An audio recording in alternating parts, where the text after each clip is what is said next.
Hi friends. సినీ పరిశ్రమలో అన్ని కులాల హీరోలు హవా కొనసాగిస్తూ ఉన్నారు. ముఖ్యంగా కమ్మ, కాపు హీరోలు ఎక్కువగా ఉంటారు సినీ పరిశ్రమలో. సినీ పరిశ్రమలో మేము కూడా తక్కువ కాదని నిరూపించిన ఎస్సీ, ఎస్టీ హీరోలు చాలామంది ఉన్నారు. వీడియోకి లైక్ చేసి ఛానల్ని సబ్స్క్రైబ్ చేసుకో. Tamil super star hero Vijay Thalapathy కూడా ఎస్సీ, ఎస్టీ కుటుంబానికి చెందినవారు.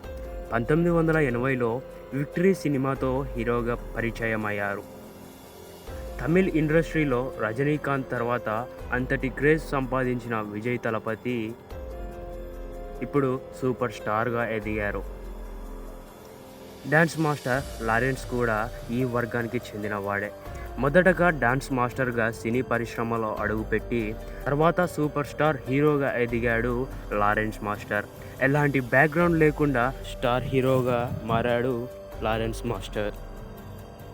2002 భగవతి సినిమాలతో అరంగేట్రం చేసిన విజయ్ కూడా ఈ వర్గానికి చెందినవాడే.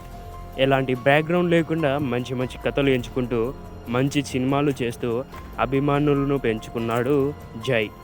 రాజారాణి మూవీలో సెకండ్ హీరోగా చేశాడు, మనందరికీ తెలిసిందే. 1970లో తమిళంలో హీరోగా నటించి మెప్పించి తెలుగు ప్రజలకు చాలా దగ్గరయ్యారు హీరో సుధాకర్ గారు. ఎలాంటి బ్యాక్గ్రౌండ్ లేకుండా పేద కుటుంబం నుంచి వచ్చి సినీ హీరోగా అభివృద్ధి చెందుతున్న తరుణంలో ఎంజీఆర్ఐ తొక్కేశారు. అందువల్ల సుధాకర్ గారికి హీరోగా ఛాన్సులు రాలేదు. తెలుగులో కమీడియన్గా స్థిరపడిపోయారు.